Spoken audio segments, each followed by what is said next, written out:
ever. Well, he did. He was true in pointing out Major League Baseball does, in fact, own Rawlings now. I didn't realize all that, but that makes even more sense now. But, so for them to deny that perhaps the balls have been changed, well, like, you guys should probably know whether or not the balls have been changed, seeing as how you are now the ones making the balls. Well, he's given up, I think, 26 home runs. He gave up 28 all of last year. He's still having a tremendous year. Most of them are solo because if you're going to give up home runs, only make sure nobody's on base. I think don't walk anybody. Joe Madden said they should be printing Titleist on the side of these things.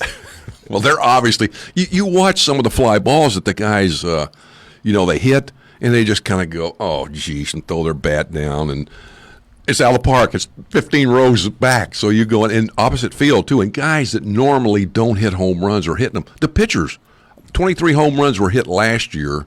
Pitchers already have 16 this year. So that it's obvious. It is what it is. And Do you think that last night's baseballs were somehow more juice? Sure, absolutely. They were even tighter. Like they were even like possible. Yeah, I mean, what the commissioner's trying to do is generate more offense.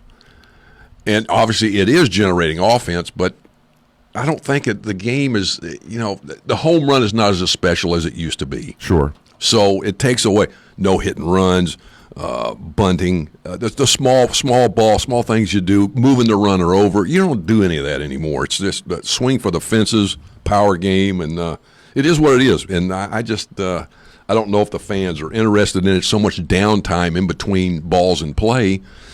And you better put a net up around the field because they're not paying attention, because they're on their phone, because they're bored, basically. Pretty much. And it's today's day and age, there's it's any number of things. The phones in our pockets make it a little easier to lose attention. Are you a hot dog eater? I mean, yes. I don't like. It's not my part of my weekly. So you wouldn't eat 71 of them in 10 minutes. Not if I had my choice. You know what I'm getting at now, don't you? Look, I mean, it's impressive that he can. Joey Chestnut, how do you do that? 71 hot dogs. What, 10 minutes? Yes, 10 minutes. How do you do that? We've talked to him. We have talked to him for the past 4 years. That's right, you did. He's he likes. He's a hot dog eater. He likes hot dogs. He really likes Nathan's hot dogs. And who was the other? Well, the one. You mean the one? There was the 30 for 30. Takiro Kobayashi was Kobayashi. He was the other guy. Star right. Before, and then due to conflicts with Major League Eating, has since disappeared. That from is the Major League scene, and it is look. Big time. I don't understand how somebody can possibly eat 71, let alone 30 hot dogs in 10 minutes. Had to mention that. The other thing is U.S. ladies soccer team. Congratulations. Unbelievable. Absolutely. I mean, I was watching some of that, and their first team is arguably the greatest team ever, and their second team may be the second best ever. They, despite expectations being as high as maybe any team has faced in an international sense, and just went out and dominated it. They outscored their opponents 26-3. And that's the thing. They didn't the soccer people say they didn't even play their best soccer heading into the World Cup and finals. They were really good. They had that one 13-0 game, and then they were just kind of winning, and then they just kind of won it all. And they're more or less tipped not their only hats. now they're winners, but probably the bigger winners is Nike over this selling all the apparel. Yep. They've sold more ladies apparel from the tournament than ever before. Their sales, I think, are up 150% from that. And the fact that the men, I think, when that last time they were in, they got $400 million. The ladies this year, $30 million. That's wrong. Yeah. And I don't care. And I don't agree with some of the things that is going on that they've brought up, and I won't bring it up, but I don't agree with that, some of the things. But sure, they should be paid equally, because I think the television revenue is probably more swinging toward the women than it is the men. It'd be interesting. By a percentage point, I think. Yeah, so that is quite interesting. But congratulations to them. That was amazing to be the greatest team ever, now possibly. Their fourth World Cup title. Unbelievable. Very impressive. Their second in a row. So, Minnesota Twins, got to bring this up. They passed the Yankees, I believe, for the most home runs. I have 166 at the halfway point. Or playing good baseball. Before the All-Star break. Better baseball than anybody expected. One of the stranger things, Nelson Cruz, who was here with the Orioles, of course, he was removed from the game the other night due to right heel discomfort. Got taken out of the game. So, of course, that would be his back foot. He's a righty hitter. So that would his be back foot. Right. So a little concern there. So come to find out, He had a new pair of shoes. They hurt his feet. So they took him out because of a new pair of shoes. I would imagine everyone's dress panicking. Variety. They would have to be. I have to think something that uncomfortable. I read that. I got to talk about it. Yeah, you got to take out the game because your shoes are too tight. Well, hopefully he's going to be fine. We all love Nelson Cruz, of course, in Baltimore, and wish he had been the one to stick around other than Mark Trumbo. But that's beside the point. And the Twins are on fire. I mean, they've been playing great ball. Obviously, hitting home runs, and the pitching. The pitching has been outstanding. No doubt. They've been Barrios is a very impressive young arm, and Odorizzi has certainly found his form up there. Gibson, who middling, was a so-so guy, and he's pitching very well. Doubt. So, yeah. We should probably take our break before we catch up with Shane Turner. But, of course, this is the Ross Grimsley Show, and we will be right back. The Ross Grimsley Show is sponsored by Jerry's Tire, located in Baltimore City, just steps away from Little Italy and historic Jonestown. Jerry's not only sells all the major brand tires like Bridgestone, Michelin, and Continental, but is your go-to shop for everything from oil changes to factory scheduled maintenance. All repairs are backed by a nationwide warranty. The team over at Jerry's has been serving the Baltimore area for over 62 years and are eager to earn your business. Give them a call at 410-685-4330 or visit them online at jerrystires.com to shop for tires and schedule an appointment. That's Jerry's, GERRYS, tires.com. This is the old left-hander Ross Grimsley. You know, I've always known a little something about special pitchers, but today I'm pitching to you about a very special restaurant, the Costa's Inn. Located at 4100 North Point Boulevard, the Costa's Inn is known far and wide for their great steamed crabs and crab cakes. But get a load of the nightly specials. Monday night is rib night. Tuesday night, crab cake night. Wednesday night, steak night. Lobster nights on Thursday. Friday, Pete and Nick offer a variety of special dinners. Take it from me, Ross Grimsley, I know special, and the Costa's Inn is one hell of a special place. Baltimore's favorite bar is just 771 feet from home plate at Camden Yards. Sliders Bar and Grill is at 504 Washington Boulevard, just steps away from Camden Yards. It's the perfect sports bar for every season. This is the perfect time to book your private party or take the office to lunch. Feeding clients, take them to Baltimore's neighborhood sports bar, Sliders, for great food and drinks with some local atmosphere. You can book your private event on the second floor or on the outside patio, both overlooking the best stadium in baseball. See all of Sliders' daily specials or book your party at slidersbaltimore.com. Sliders, Baltimore's neighborhood sports bar. Visit them today. And we are back in the Ross Grimsley Show. We are trying to make our connection with Giants scout Shane Turner. And today's show is also brought to you by Exxon Mobil. Yeah, the show is brought to you by Mobil One Synthetic Oil. It keeps your engine running like new. Synthetic motor oils, trusted protection, the Mobil Advantage. Perfect. So hopefully we get Shane Turner on here. He's was drafted by the New York Yankees. He's been in the Giants organization for 23 years, several different positions.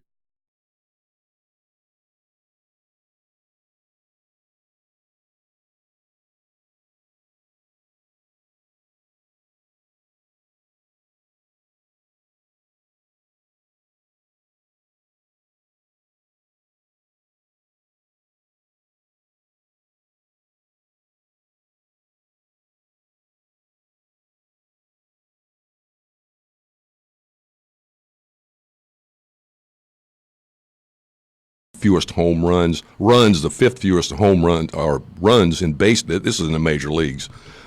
They do sacrifice bunts. They are in the top three, so which is really great. But pitching has to improve. I mean, they're last in the major leagues in pitching. They have done well with the starters the last week, which is when the bullpen has struggled, which is 29th, second highest in baseball. So that has to get better. Just overall play, we've seen them play well against Cleveland. They put up some offensive numbers and pitched very well. The starting pitching has been outstanding the last week. In fact, continues.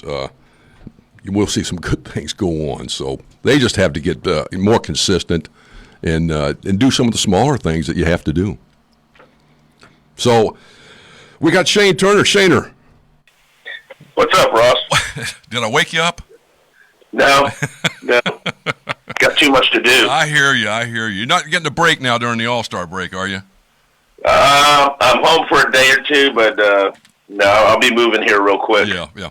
Well, hey, one of the things, I know the Giants from 2009 up to 2016, they only had one losing season, and obviously 3 world champions.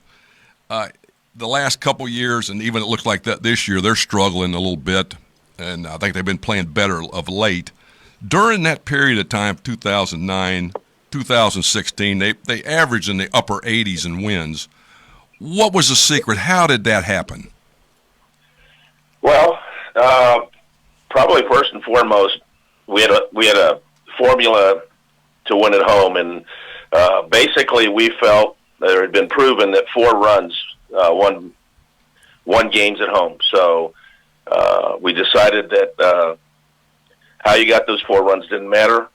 We decided that we had to pitch and play defense first and foremost. So we had a philosophy of drafting as much pitching as possible and that position players who could defend.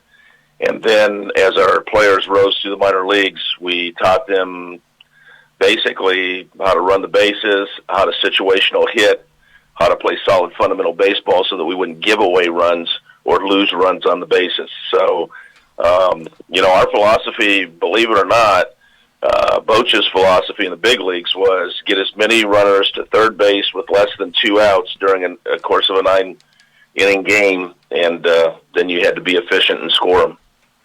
Hey, I know you do a lot of scouting in the Dominican. I know the Orioles have just started to get involved in that. I know recently you were down there. Are you familiar with any of the players that have been signed by the Orioles, or actually anybody down there? Well, I know a lot of the names.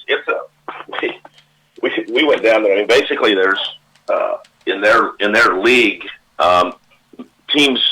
organizations have multiple teams down there. So several of the teams have, like the Phillies have 2 teams, the Yankees have 2 teams. There's over 1,200 players to try to cover, and we try to do it in a 10-day period. But I'm familiar with some of the names, but probably really haven't seen them play for the most part. Shane, when you talk about, look, you were and you are a member of the Giants organization. The Giants are the last team in the majors who have drafted and developed a college catcher who's turned into pretty much a star at the major league level. Of course, the Orioles hope that becomes the case with Adley Rutschman.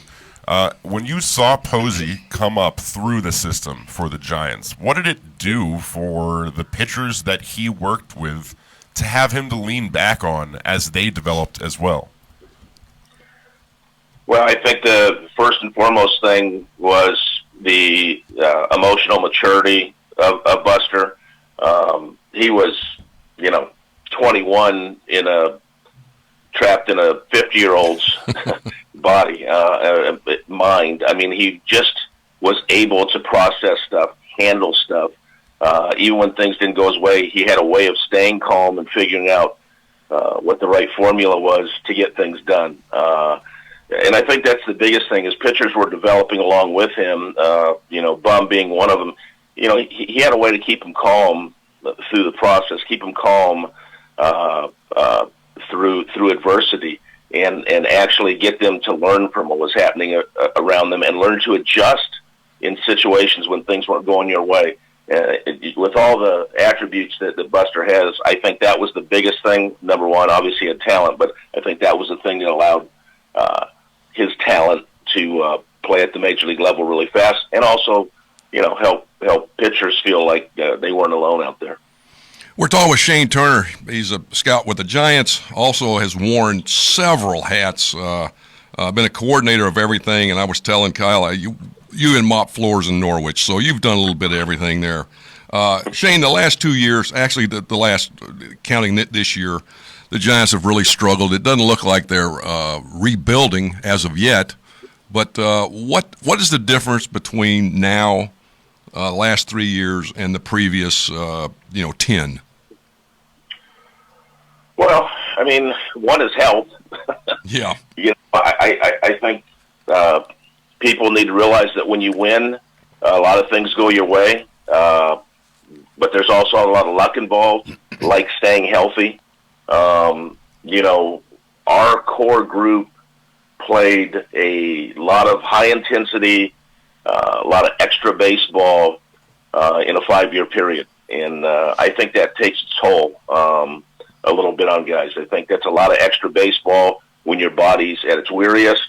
You're having to play your best baseball and just put it all on the line. And I don't know that we ever figured out what the solution was to that, that you can't add a month and give them more rest. You know, and the fact of the matter is that, you know, we just haven't played pretty good baseball. And I mean, at the end of the day, you know, it is what it is, and you have to own it. And as an organization, you know, the powers that be are trying to fix that. And like I said, I mean, I just think our core guys have not produced like they were capable of producing. Maybe this is the new normal. You know, are they?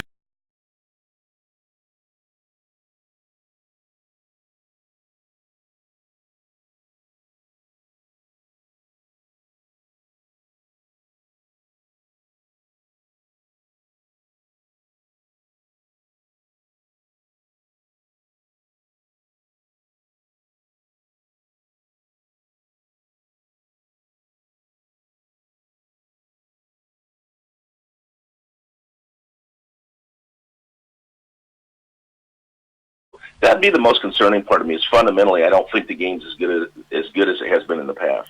Right, Shane. You guys have a guy over there on the Giants roster that the Orioles and Orioles fans are pretty familiar with. Mike Yastrzemski was picked off waivers by you all and given a chance to get some playing time. What did you guys see from Mike? And we've talked to him. He's a great kid. What have you seen early on, and what are your thoughts on him? Well, I can tell you this. I personally have only seen him play a couple times. Gotcha. You know, especially for us, because I don't, unfortunately, get a chance to watch us play as much as I'd like because I'm out watching other people play. But, you know, I mean, obviously, when you're in a situation and anytime, you know, there's a talented player or a player that we think is more talented than what's on our roster, you're going to try to make room and create an opportunity to give that player to play.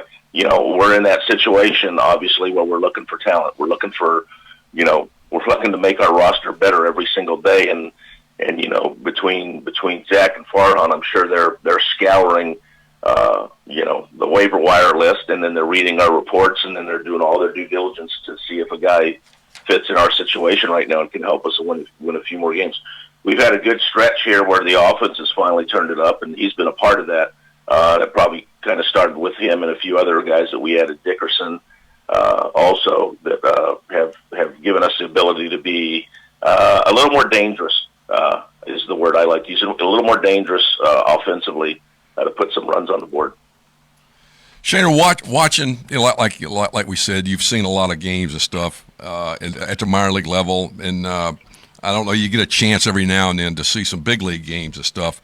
And talking about the fundamentals, coming to the big leagues, I mean, I watch a lot of big league games, obviously, and just seeing some of the base running mistakes, and you said the cutoff men, the lack of pitching, being aggressive and going after hitters.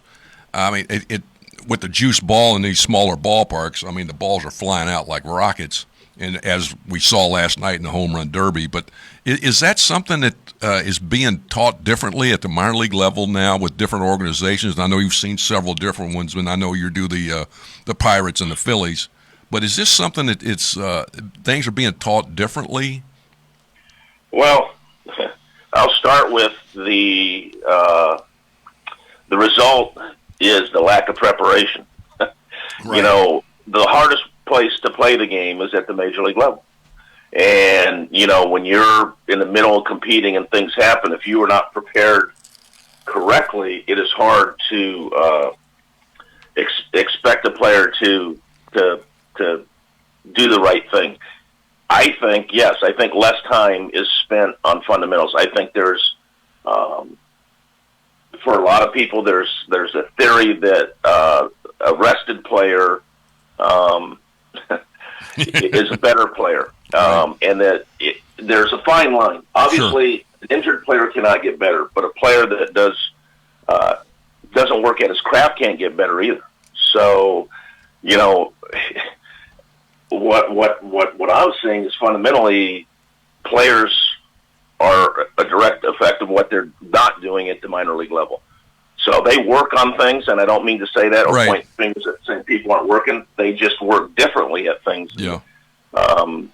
You know, the emphasis obviously is not on knowing how to run the bases or, you know, knowing what to do the baseball according to the scoreboard and the score. You know, there's just a lack of fundamentals in the game when it comes to understanding how to win a one-run game during the course of 9 innings or longer. And you know, you do those things. Obviously, you were a part of organization. You know how important it was at one time that our players, yes, we wanted them to get better individually, but we wanted them collectively to understand how to win as a team and how to win a ball game and how one person's mistake can affect 25. And I just think the game, not that they don't want to win, but I think they're trying to win a different way.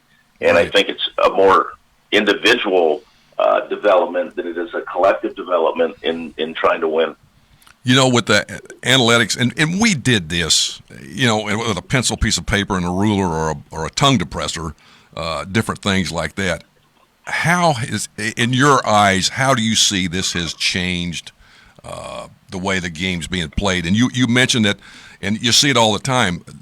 Players, even at the major league level, don't watch the game as much because they got their iPad, their computer, or they're up in the video room watching their last swing or whatever. How have you seen that change the game? Well, I'd like to go a little further. I think this started in amateur baseball, and I think when they started with the showcase tournaments, the showcase events for scouts where players are trying to throw as hard as they can and hit the ball as far as they can and run as fast as they can, that's kind of where it started, with fundamentals not being as important. And then as you carry on with, you know, with the analytics side of the game, which I'll go on record here and say I'm not against. I love information. Right, exactly. But it's how you use that information and when you use that information to benefit you in winning a game. And, you know, when everybody plays it the same way, you know, it kind of evens the playing field. But somebody, in my opinion, is going to say, you know what, we're going to hit against this shift. We're going to hit the ball to the left side, and we're going to single you to death to straighten them up. And I think that's the part of it. I think players have lost. They're being told to do and where to play so much that it's caused players to lose any kind of instinctual aspect of playing baseball. They're almost robotic until they get a hit, and then it's, you know, try to hit the ball. The guy in the mound's trying to throw 100. The guy hitting is trying to hit it 500 feet. It's lost the complete thought process where the pitcher is going to throw you differently, and maybe you have to make an adjustment in your swing, or, you know, I'm going to take the extra base right here. Right now, a lot of the analytics don't value a stolen base or taking the opportunity or the risk of turning that single into a double, because you're giving away an out on the base. And there's some merit to not wanting to give outs on the base, but there's also some merit to putting pressure on the defense, them knowing every time they got to go left or right for the ball that you may be going for second, to force the other team into making mistakes. That's where I see the biggest change. It's like, it's just, you know, it's black and white. Every situation's the same. Right. You know, I mean, go back to when you know, Billy Martin was having the guy steal second, fall down, throw through, and the guy. I mean, you'd probably be crucified if you lost a game that way today. And, you know, I'm not saying you should do that, but I'm saying somebody who becomes, instead of forward thinking where we're at right now, becomes backward thinking. I think a good team with less talent can beat some of these teams with the old way, pitching, defense, and being fundamentally sound. Exactly. Because they'll win all the close games, and we all know, really good pitching, the good pitchers still stop good hitting. Right. So you get a team with more good pitchers, some of these teams are scoring 10 a night. That's not going to happen, especially when you put a good defense out there and teams that don't make mistakes. Hey, well, really briefly, what is your outlook for the future of the game? I think it's going to change because it has to. Obviously, attendance is down again. I think baseball became a place to be, and all those people who aren't really baseball fans were at the game, but the people who really love baseball are leaving the game because they don't like the product. So I think the game will change somewhere where all the old school and the new school meet and create another new school. Right. Well, buddy, thank you so much for being with us. I appreciate your time. Absolutely. You're going to have to come down here. We're missing you. Yeah, I thought I was going to get close to you, but rerouted. I hear you. All right, Story man. of my life. Tell Beth Haim we'll talk to you later. Absolutely. All right, Talk to man. you soon. Thanks again. Yeah.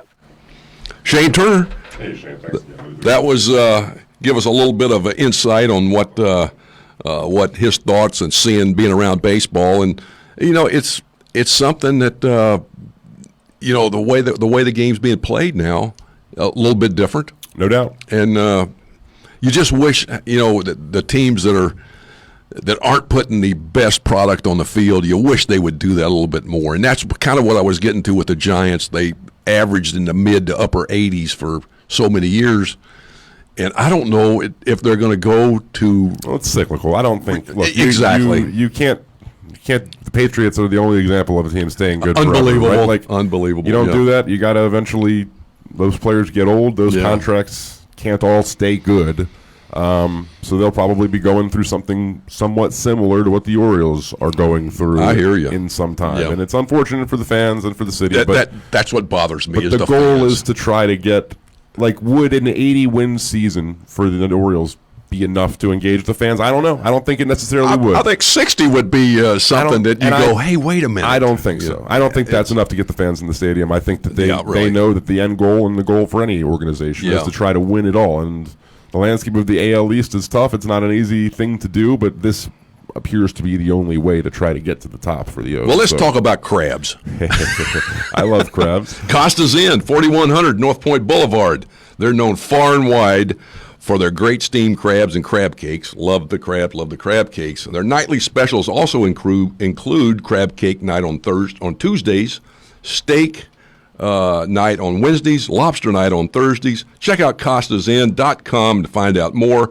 They have delicious Costa's crab cakes shipped anywhere. Can't beat that. No, and I don't know. I could go there every other day, just because I had to let my fingers mend from cracking the shells and what have you. But yeah, Costa's Inn, great place to go. Nick and Pete are outstanding, and the food is tremendous. If you don't like crabs or don't want crabs, they got steaks. Anything. They got all sorts of food. They got the bar next door with live music, but it's a great place to go. 4100 North Point Boulevard, Costa's Inn. Well, all right, man. I mean, it's been a great show. Of course, we've been broadcasting today from the Live Casino Yes, sir. Hotel Studio here at Press Box. I mean, that's right. So that's about it. So Always a good time. until next time. Believe Stan the Fan will be back next week. I mean, there's Yes. no guarantee. I mean, anything can happen, but we expect him to have a 3-man studio next week, and We'll have some forward to action. Talk some more baseball. The Baseball. second half will officially kick off. What else is? Oh, that's right. That second half starts Thursday. I think the Orioles play Friday, doubleheader Saturday. I think they're opening with Bundy. I think Means is going to pitch. I don't know who's going to pitch the second It'll be game of the interesting to see if doubleheader. Means gets in tonight. Yeah, that will be at 8 o'clock at Progressive Field. All-Star game tonight. So until next week.